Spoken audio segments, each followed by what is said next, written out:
నమస్తే అండి. Welcome back to Prasad garden zone. ఈ కంపోస్ట్ తయారు చేయడంలో కొన్ని ప్రాబ్లమ్స్ ఫేస్ చేస్తున్నాం అన్నారు చాలామంది. అందులో ఏమిటంటే ఈ వాసన రావటం, పురుగులు రావడం, నెక్స్ట్ దాని గురించి ప్రత్యేకంగా కొద్దిగా కష్టం అనిపించడం, ఇవన్నీ కూడా ప్రాబ్లమ్స్ చెప్తున్నారు. ఇవేమీ లేకుండా సింపుల్గా ఈజీ మెథడ్లో వాసన రాకుండా ఎక్కువ టైం పట్టకుండా 30 రోజుల్లో కంపోస్ట్ అయిపోయే పద్ధతి ఒకటి ఇప్పుడు మీకు చెప్తానండి.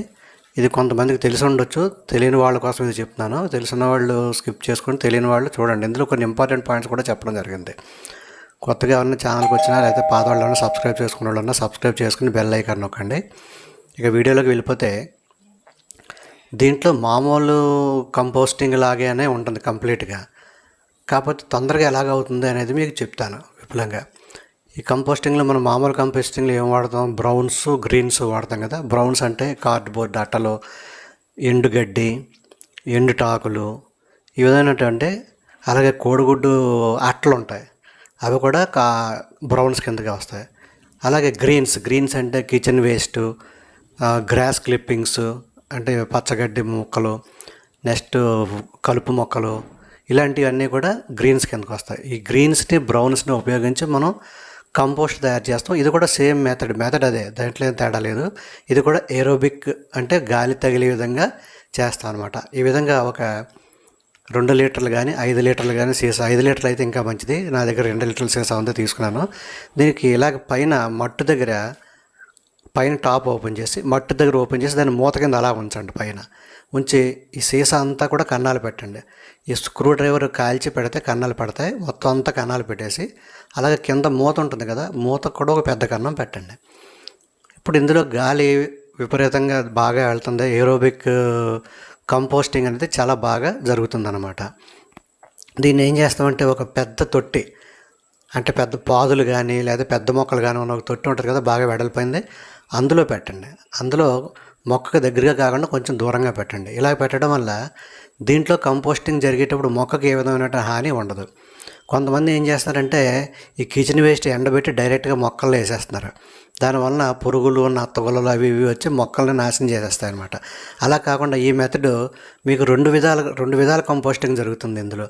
అది ఏ విధంగా అనేది నేను మీకు విపులంగా చెప్తాను చూడండి. ఫస్ట్ మనం తయారు చేసుకున్నటువంటి ఈ సీసా అనేది దీన్ని కంపోస్ట్ టవర్ అని కూడా అనుకోవచ్చు. కంపోస్ట్ బిన్ కింద ఉపయోగిస్తున్నాం అనమాట. దీన్ని ఈ విధంగా పాతుకుంటాం. పైన మూత ఓపెన్గా ఉంది కదా, ఇలా పాతుకున్న తర్వాత దీంట్లో ఏం చేస్తామంటే మనం తయారు చేసుకున్నటువంటి గ్రీన్స్, బ్రౌన్స్ అన్నీ రెడీగా పెట్టుకున్నాం అనమాట. ఇందులో అయినాకి ఫస్ట్ బ్రౌన్స్ వేస్తాం. అంటే కార్డ్బోర్డ్ అట్టలు కానీ, రంపం పొట్టు కానీ, లేకపోతే కోకోపీట్ కానీ వేసుకుని దాని నుంచి మళ్ళీ తర్వాత బ్రౌన్స్ అలాగే వేసుకుంటూ వెళ్తాం అనమాట. ఇందులో కంపోస్ట్ కూడా పాత కంపోస్ట్ కదా, ఆల్రెడీ తయారైపోయిన కంపోస్ట్ కొంత వేయాలి ఇందులో. ఎందుకంటే కంపోస్టింగ్ ప్రాసెస్ ఇనిషియేట్ చేయడానికి అది ఉపయోగపడుతుంది. ఈ విధంగా దీంట్లో అన్ని రకాలైనటువంటి కిచెన్ వేస్ట్ పదార్థాలు, తొక్కలు, గ్రీన్స్, బ్రౌన్స్ అన్నీ లైన్గా వేసుకుంటే వెళ్ళచ్చు. ఇందులో ఏమేమి వేయచ్చు అంటే కోడిగుడ్డు పెంకులు బాగా పౌడర్ చేసి వేయచ్చు, కాఫీ పౌడర్ వాడిన టీ పౌడర్ అన్నీ వేయచ్చు.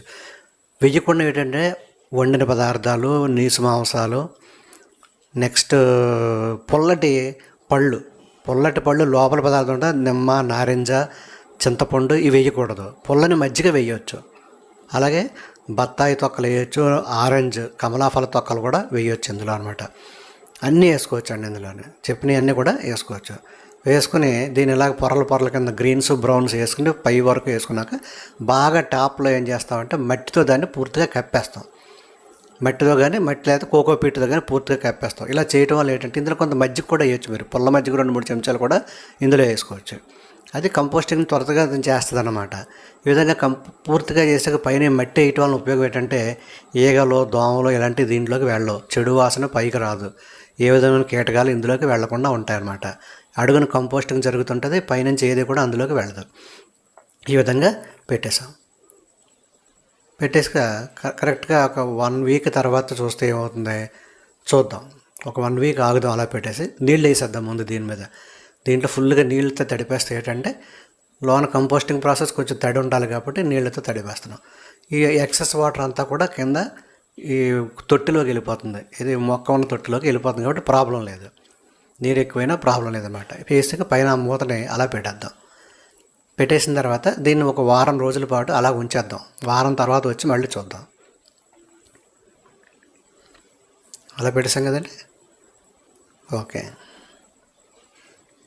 రోజు ఒకసారి వచ్చి మామూలుగా అబ్జర్వేషన్లో పెట్టవచ్చు. అప్పుడప్పుడు వచ్చి చూస్తుండొచ్చు, అసలు ఏమైనా ప్రాబ్లం సీసా పడిపోకుండా జాగ్రత్తగా ఉందా లేదని చూసుకోవచ్చు అనమాట. అయితే ఒక 1 వీక్ తర్వాత మళ్ళీ వచ్చి దీన్ని ఓపెన్ చేసి చూద్దాం. పైన కవర్ ఓపెన్ చేసి చూద్దాం ఎలాగుందో చూద్దాం. చూసారా, ఇందులో మట్టి కిందకి దిగింది, అంటే కంపోస్ట్ అయ్యే పదార్థం కిందకి దిగింది, కంప్రెస్ అయ్యింది. అంటే అర్థం ఏంటనమాట, కంపోస్టింగ్ ప్రాసెస్ జరుగుతుందన్నమాట. ఇప్పుడు గ్యాప్ వచ్చిన దాంట్లో మళ్ళీ మొన్నట్లాగే ఈ తొక్కలు, పళ్ళు తొక్కలు, కోడిగుడ్డు పెంకులు powder, next coffee grounds, tea grounds, అట్ట ముక్కలు, బ్రౌన్స్, గడ్డి ఏమైనా దొరికితే కలుపు ముక్కలు కింద చేసి కలుపు మొక్కలు, ఆకులు అన్నీ వేయచ్చు ఇందులోనే. ఇవన్నీ వేసి దాన్ని ఫిలప్ చేసేద్దాం. మళ్ళీ పూర్తిగా ఫిలప్ చేసేసి బాగా టాప్కి వచ్చేసాక దాన్ని మళ్ళీ మట్టితో మట్టి వేసేసి గట్టిగా నొక్కేద్దాం. నొక్కేస్తే ఏమవుతుందంటే అలా గట్టిగా ఉంటుంది. దాంట్లోకి ఏ విధమైనటువంటి ఈగలు, దోమలు, పురుగులు ఏమి వెళ్ళవు అనమాట. నీళ్ళు వేసేస్తాం, మళ్ళీ కవర్ చేసేస్తాం. ఇలా ఉంచేసాక అప్పుడప్పుడు వచ్చి అబ్జర్వ్ చేస్తూ ఉంటాం. ఏమన్నా ప్రాబ్లమ్స్ ఉన్నాయేమో తెలుసుకున్నా కానీ ఏ ప్రాబ్లమ్స్ లేకపోతే పర్వాలేదు, అలా ఉంచేయండి. ఉంచేసాక ఒక 10 రోజులు గ్యాప్ ఇచ్చేద్దాం. 10 రోజులు గ్యాప్ వచ్చేసాక ఒకసారి చూద్దాం మళ్ళీ ఎలా ఉందో. జస్ట్ అబ్జర్వేషన్ అనమాట. కొద్దిగా పైకి తీసి అసలు ఏం జరుగుతుందనేది చూద్దాం. దీంట్లో చూడండి, కొద్దిగా దిగుతుంది, ఎక్కువ కంప్రెస్ అవ్వదు. దీంట్లోని మీరు అబ్జర్వ్ చేయండి జాగ్రత్తగా. దీంట్లోకి వానపాములు వచ్చినాయి. చూసారా, వానపాములు చాలా ఉన్నాయి. వానపాములు అలాగా అవి ఎక్కడి నుంచి వచ్చినాయి అంటే కింద కన్నాలు ఉన్నాయి కదా, ఆ కుండీలో ఉన్నటువంటి వానపాముల కన్నాలు కూడా దీంట్లోకి వచ్చినాయి. ఎందుకు వచ్చినాయి, లోపల అవి తినే పదార్థాలు ఉన్నాయి. అవి తింటానికి వస్తాయి, తినేసి విసర్జిస్తాయి. ఆ విసర్జకమే మనకు వర్మ కాస్టింగ్స్ అనమాట. వర్మ కంపోస్ట్ అంటే అదే. ఆ విధంగా 2 విధాలుగా కంపోస్టింగ్ అవుతుంది. ఒకటి ఏరోబిక్ కంపోస్టింగ్ అవుతుంది, 2 వర్మ కంపోస్టింగ్ కూడా ఇందులో అవుతుంది. ఇవి కంపోస్ట్ వర్మ్స్ అనమాట. చూసారు కదా ఎన్ని ఉన్నాయో. పైకి తీస్తుంటే అడుగుని చాలా ఉన్నాయి ఇందులో. ఒకసారి పైకి తీసి చూస్తే సీసా, ప్లాస్టిక్ సీసా, ఆ కన్నాల్లోంచి కనిపిస్తాయి చూడండి. అక్కడ కన్నం దగ్గర వానపాము అదిగో మెరుస్తుంది. అలా కన్నాల దగ్గర దీని నుంచి లోపలికి వెళ్తున్నాయి అనమాట. అక్కడ కూడా ఇక పుల్ల పెట్టిన అక్కడ కూడా వానపాములు ఉన్నాయంటే దీంట్లో గుండెలో ఉన్న వానపాములన్నీ ఎక్కడైతే దానికి ఆహార పదార్థాలు తిన్నాక దొరుకుతాయో అక్కడికి వచ్చి ఇందులోకి వెళ్ళి తింటాయి అనమాట. తినేసి ఇదంతా అయిపోయాక, కంపోస్టింగ్ అయిపోయాక మళ్ళీ బయటకు పోతాయి, అందులో ఉండవు. మళ్ళీ వేరే చోట ఆహార పదార్థాలను ఎత్తుకుంటూ పోతాయి అనమాట. అవి వర్మ కంపోస్టింగ్ చేసే ప్రొసీజర్ ఇదే. ఒక పెద్ద దాంట్లో చేస్తాం కదా, సేమ్ ప్రొసీజర్ అనమాట. అవన్నీ ఒక చోటకు వస్తే తినేసి వేరే చోటకి వెళ్ళిపోతాయి. 25 డేస్ అయిందండి. 25 డేస్ తర్వాత ఒకసారి బయటకు తీసి చూద్దాం ఎలా ఉన్నది అనేది. మనం కంపోస్ట్ బిన్ పెట్టి 25 డేస్ ఉంది సీసా. చూస్తే ఇందులో ఆల్మోస్ట్ 90% కంపోస్ట్ అయిపోయినట్టు ఉంది. అన్ని తొక్కలు అన్నీ కూడా కంపోస్ట్ అయిపోయినాయి. కాకపోతే ఈ పొమోగ్రానేట్, ఈ దానిమ్మ తొక్కలు మట్టి గట్టిగా ఉంటాయి కదా, అవి ఇంకా కంపోస్టింగ్ సరిగ్గా అవ్వలేదు. దగ్గర అయిపోయినాయి. ఇంకా కొంచెం చిన్న చిన్న పీసులు ఉన్నాయి అనమాట. ఇంకొక 5 రోజులు ఉంచితే అయిపోతుంది. ఇప్పుడు ఒక పని చేద్దాం, దీన్ని మళ్ళీ ఇదే సీసాలోకి ఎత్తేసి మళ్ళీ అదే పాయింట్లో పెట్టేద్దాం. అలాగా పెట్టేసి ఒక 5 రోజుల తర్వాత మళ్ళీ ఓపెన్ చేసి చూద్దాం.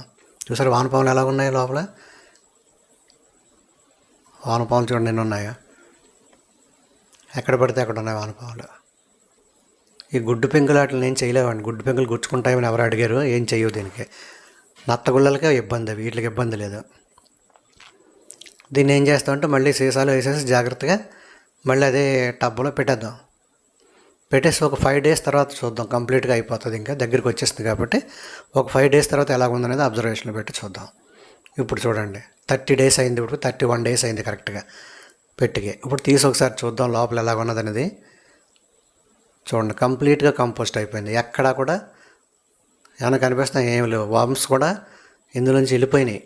ఇది కంపోస్ట్ అయిపోయాక వర్మ్స్ ఇక్కడ ఉండవు, 1-2 ఉన్నాయి. మిగతా అన్నీ కూడా ఆ టబ్లోకి వెళ్ళిపోయినాయి అనమాట. మళ్ళీ చూసారు కదా, ఇది రెడీ టు యూజ్ అండి. ఇది మనం ఉపయోగించేసుకోవచ్చు. దీన్ని కొద్దిగా ఒక పని చేసి దీన్ని కొద్దిగా ఎండలో పెట్టి, 2-3 వానపాములు ఉన్నాయి, కొద్దిగా ఎండలో పెట్టి దాన్ని ఇలా జల్లెడతో జల్లిస్తే పౌడర్ కింద వస్తుంది, అది వేసుకోవచ్చు. లేదంటే ఇలా వాడేసుకోవచ్చు, మన ఇంట్లోకి కాబట్టి డైరెక్ట్గా వాడేసుకోవచ్చు మొక్కలకే కాబట్టి. అయితే దీన్ని మొక్కలకి వేసుకుందాం. మొక్కలకి వేసేటప్పుడు జాగ్రత్తగా ఏం చేస్తామంటే దీన్ని ఏ మొక్కలకి అవసరం ఆ మొక్కలకి వేసుకుని మళ్ళీ ఆ ప్లాస్టిక్ సీసాని మళ్ళీ కొత్త కిచెన్ వేస్ట్ తోటి నింపి అందులో పెట్టేసుకోవచ్చు. ఈ కంపోస్ట్ మనకు మొక్కలకి వాడుకునేటప్పుడు ఏం చేస్తామంటే పైన మట్టి గొల్ల చేసి ఈ కంపోస్ట్ వేసి పైన మళ్ళీ మట్టిని కప్పేయాలి. మట్టిని కప్పేసిన తర్వాత శుభ్రంగా నీరు పెట్టాలన్నమాట. నీరు పెట్టకుండా ఉండకూడదు. ఎప్పుడు కంపోస్ట్ అయినా ఏ ఫెర్టిలైజర్ వేసినా సరే, మా కంపోస్ట్ అనే కాదు, ఏ ఫెర్టిలైజర్ వేసినా సరే దాన్ని కప్పేసి పైన నీరు పెట్టాలి. అప్పుడు అది మొక్కకి బాగా అందుతుందన్నమాట, పాడవకుండా. చూసారు కదండి ఎంత ఈజీగా చేసుకోవచ్చు కంపోస్ట్. దీంట్లో ఒక పైసా పెట్టుబడి లేదు, చాలా ఈజీగా, వాసన లేకుండా, తొందరగా, శ్రమ లేకుండా అయిపోయింది. ఒక 4-5 కుండీల్లో పెట్టుకుంటే పెద్ద కుండీలు 5 లీటర్ల డబ్బాలు సరిపోతుంది మీకు. ఈ వీడియో నచ్చినట్టయితే లైక్ చేసి, షేర్ చేసి, సబ్స్క్రైబ్ చేయండి. అలాగే పక్కన ఉన్న బెల్ ఐకాన్ నొక్కండి. ఈ పక్కన 2 వీడియోలు మళ్ళీ కొత్తవి పెట్టాను, అవి కూడా చూడండి. ఓకే అండి, థ్యాంక్ యూ వెరీ మచ్.